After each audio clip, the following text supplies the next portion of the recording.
Hello बच्चों, नमस्कार। आप सभी का बहुत बहुत स्वागत है। वार्षिक परीक्षा पेपर 2023-24 कक्षा 9वीं विषय हिंदी का पेपर। बच्चों, वार्षिक पेपर के लिए आपकी यहाँ पर तैयारी करवाई जा रही है प्रश्न पत्र के माध्यम से। देखिए बच्चों, इस पेपर में जो हम बात करने वाले हैं सेट ए की बात करने वाले हैं। देखिए आपका जो क्वेश्चन पेपर है किस प्रकार आएगा, कैसा आएगा बच्चों, इस वीडियो में हम बात करेंगे। तो जितने भी दोस्त हमारे कक्षा 9वीं वाले इस लाइव क्लास में जुड़ रहे हैं, आप सभी का स्वागत है बच्चों। जितने भी दोस्त हमारे जुड़ते जा रहे हैं, आप कहाँ से इस वीडियो को देख रहे हैं बच्चों, सभी कमेंट करके ज़रूर बता दें। साथ में हम 1 से लेकर 23 तक सभी प्रश्नों का सॉल्यूशन यहाँ पर बिल्कुल फ्री आपको प्रोवाइड करवाया जाएगा। साथ ही बच्चों मैं आप लोगों को बता देता हूं, जो बच्चे हमारे टेलीग्राम से नहीं जुड़े हैं, टेलीग्राम से भी जुड़ जाइएगा।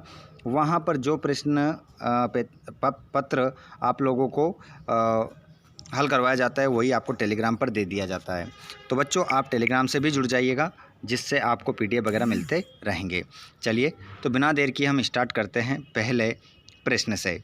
प्रश्न क्रमांक पहला रहेगा आपकी स्क्रीन पर। उससे पहले सभी वीडियो को लाइक कर दीजिएगा और चैनल को सब्सक्राइब कर लीजिएगा, ताकि आने वाले वीडियो का नोटिफिकेशन आप तक पहुंच जाए।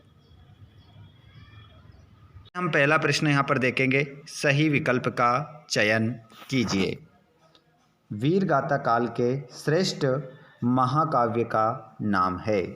तो कौन बच्चा ऐसा होगा जिसको इसका नाम पता नहीं होगा। जैसे कि हम बात करें यहाँ पर पृथ्वीराज रासो वीर गाथा काल का श्रेष्ठ महाकाव्य माना जाता है। अगला क्वेश्चन है, कैदी और कोकिला रचना है। कैदी और कोकिला जो पाठ लिखा है वो लिखा है आप लोगों का माखनलाल चतुर्वेदी के द्वारा। अगला प्रश्न है, काव्य के भेद माने गए हैं। तो काव्य के जो भेद माने गए हैं वो माने गए हैं 2। काव्य के जो भेद माने गए हैं बच्चों 2 माने गए हैं। अगला प्रश्न देखेंगे, जूरी के साले का नाम था। तो जूरी के साले का जो नाम था बच्चों वो गया नाम उसका था। अगला प्रश्न है, विचार विनिमय के माध्यम को कहते हैं। तो बच्चों विचार विनिमय के माध्यम को जो हम कहते हैं शब्द, क्रिया, वाक्य, ये तीनों नहीं कहेंगे, भाषा कहते हैं उसको। क्या कहते हैं बच्चों? भाषा। ये तीनों ही चीज़ें किस में आ जाती है? भाषा में आ जाती है। तो आंसर क्या होगा? भाषा। अगला प्रश्न है आपका, फणीश्वर नाथ रेणु के प्रसिद्ध आंचलिक उपन्यास का नाम लिखिए। देखिए बहुत ज़्यादा आंचलिक उपन्यास के लिए जाने जाते हैं। कौन? फणीश्वर नाथ रेणु। तो इनका प्रसिद्ध जो आंचलिक उपन्यास है बच्चों उसका नाम है मेला आंचल। मेला आंचल। अभी आप 9th क्लास में हो, जब आप 10th क्लास में जाओगे तो देहाती दुनिया से जुड़ा एक उपन्यास पढ़ोगे आप, है ना। कृतिका में मिलेगा आपको पहला पाठ, जिसका नाम है माता का अंचल, है ना। जब 10th में पहुंच जाओ तो बताना मेरे को कि 9th क्लास में मैंने आपको याद दिलाया था, ठीक है, कि अब हम 10th में आ गए हैं। बिल्कुल इसी प्रकार आपको संपूर्ण जानकारियाँ ऐसे ही आपको आगे भी मिलती रहेगी। तो सभी दोस्त जिन्होंने चैनल को सब्सक्राइब नहीं करा है, सभी बच्चे चैनल को सब्सक्राइब कर लीजिएगा और घंटी की बटन को ऑल पर कर लें विद्यार्थियों, ताकि आपको सभी वीडियोस नोटिफिकेशन समय पर मिलते रहें। तो देखिए रिक्त स्थान का पहला प्रश्न, कवि रसखान बार बार में जन्म लेना चाहते हैं। तो बच्चों कवि रसखान कहाँ जन्म लेना चाहते हैं बार बार? तो आपका आंसर होगा ब्रज गोकुल, है ना। ब्रज गोकुल में वो जन्म लेना चाहते हैं। अगला क्वेश्चन है, कविता के शाब्दिक अनुशासन का नाम है। तो कविता के शाब्दिक अनुशासन का नाम है, तो इसे हम कहते हैं छंद। इसे बच्चों हम क्या कहते हैं? छंद कहते हैं। आपको ये याद रखना है। अर्थालंकारों में चमत्कार के कारण होता है। तो देखिए अर्थालंकारों में चमत्कार होता है, तो बच्चों सीधी सी बात है, यहाँ पर अगर अर्थ आ रहा है तो इस दर भी क्या आएगा? अर्थ आएगा। अगर यहाँ पर होता कि शब्द अलंकार के कारण चमत्कार आता है तो यहाँ पर भी क्या आ जाता? शब्द आ जाता। तो अगर अर्थ आया है तो फिर इधर क्या आएगा? अर्थ आएगा। ठीक है। अगला प्रश्न देखिएगा, महादेवी वर्मा के बाबा उन्हें बनाना चाहते थे, तो महादेवी वर्मा, तो इसका आंसर आपका क्या हो जाएगा, विदुषी आपका होगा। अगला क्वेश्चन है, अनंत का विलोम है, तो अनंत का जो विलोम होगा वो अंत होगा।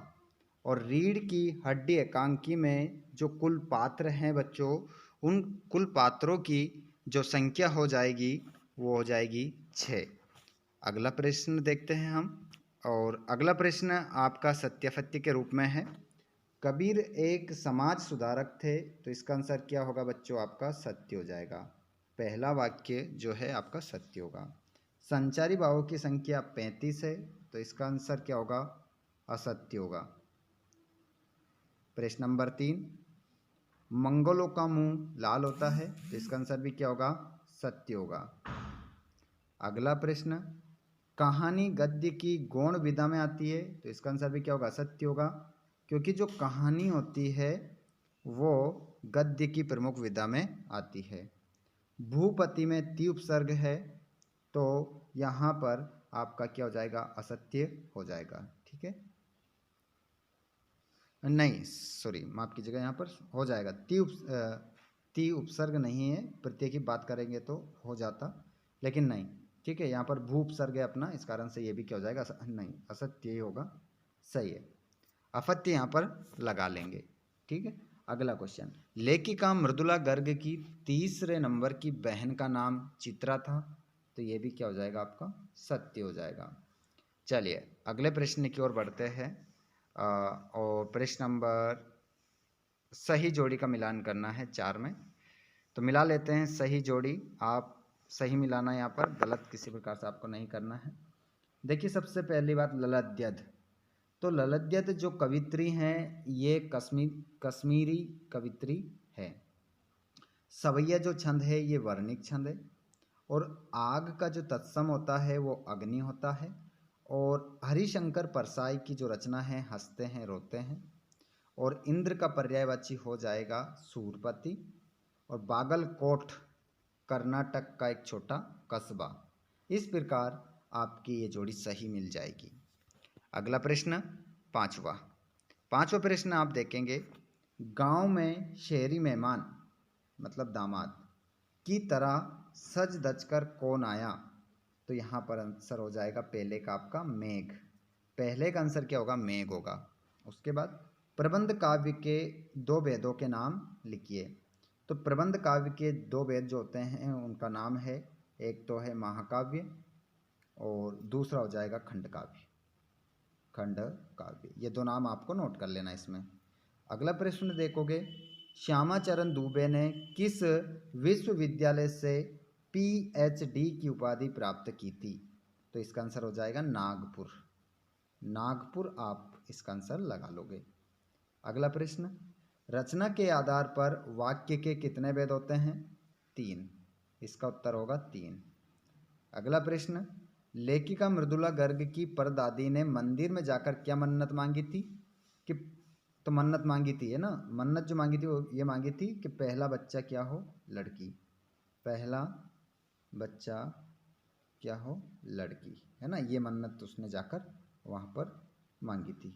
अगला प्रश्न, इस जल प्रलय में पाठ में बाढ़ के पानी को क्या कहा गया है, तो ये कहा गया है बच्चों मृत्यु का तरल दूत।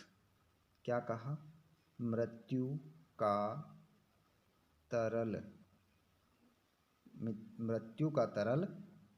दूत, ये कहा गया इसको। ठीक है, उसके बाद में आगे बढ़ेंगे। प्रश्न नंबर 6 देख लीजिए। प्रश्न नंबर 7, सभी प्रश्नों को आपको देखना है, और ये सभी क्वेश्चन ऐसे हैं जो नॉर्मल से क्वेश्चन हैं, आपको याद होंगे। कवि पंत ने गांव को मरकत डिब्बे सा खुला क्यों कहा है, लिखिए। तो इसका आंसर आपको आसानी से मिल जाएगा, आप कहीं पर भी सर्च करेंगे, गूगल पर सर्च करेंगे तो आपको आंसर निकल कर आ जाएगा। ठीक है, अगर आपको नहीं आता है तो हमने सभी वीडियोस डाल रखे हैं, वहाँ पर भी आपको मिल जाएगा, वहाँ से आप लिख सकते हैं। आगे आप बात करेंगे प्रश्न क्रमांक 10, 11, 12, 13, 14, 15, 16, और यहाँ पर क्वेश्चन नंबर 16 में आपको क्या दिया गया है, मुहावरे दिए गए हैं। जिनका अर्थ लिखकर वाक्य में प्रयोग करना है। फूलाना समाना मतलब अत्यधिक प्रसन्न होना। ईद का चांद होना, बहुत दिनों में दिखाई देना। यहाँ पर संधि की परिभाषा और उसके प्रकारों के नाम आपको लिखना है। आगे भी बात कर सकते हैं आप। प्रश्न नंबर 17, प्रश्न नंबर 18 संदर्भ प्रसंग सहित आपको भावार्थ लिखना है। तो ये भी हमने आपको करवा रखा है, आप आसानी से देख सकते हैं, वीडियो बना रखा है। 19 में भी आप देख सकते हैं संदर्भ प्रसंग सहित व्याख्या। और उसके बाद हम बात करें क्वेश्चन नंबर 20 में बच्चों आपको एक अनुच्छेद लिखना है। अनुच्छेद किसके ऊपर लिखना है? यातायात के नियम के बारे में आपको क्या लिखना है? अनुच्छेद आपको लिखना है। अगला प्रश्न आप 21वां देखोगे तो इसमें क्या होगा बच्चों, एक गद्यांश दिया गया है या काव्यांश दिया गया है। मतलब एक काव्यांश भी है, गद्यांश भी है, दोनों में से एक आपको करना है। या तो आप काव्यांश कर दो या गद्यांश कर दो। जिसके प्रश्न भी आपको नीचे दिए हुए हैं उन प्रश्नों के उत्तर आपको देना है। ठीक है। उसके बाद में यहाँ पर आप देख सकते हैं क्वेश्चन नंबर 22 में क्या करना है? एक स्थानांतरण का प्रमाण पत्र आपको लिखना है। तो बच्चों इसका भी हमने वीडियो बना के डाल रखा है और सभी निबंध भी डाल रखे हैं। इनमें से जो भी आपको चाहिए कमेंट बॉक्स में भी बता सकते हैं आप, नहीं तो आप सर्च करेंगे ना स्थानांतरण प्रमाण पत्र, उसका भी हमने डाल रखा, मिल जाएगा। तो अच्छे से आप क्या कर सकते हैं, अपनी तैयारी कर सकते हैं। तो इन प्रश्नों को अच्छे से लिखिएगा, एक भी प्रश्न आपको छोड़कर नहीं आना है। साथ ही आप इस वीडियो को कहाँ से देख रहे हैं बच्चों, कमेंट बॉक्स में ज़रूर बताइएगा। चैनल को सब्सक्राइब नहीं किया है तो कर लीजिएगा, सभी वीडियोस आपको मिलते रहेंगे। धन्यवाद, थैंक्स फॉर वॉचिंग।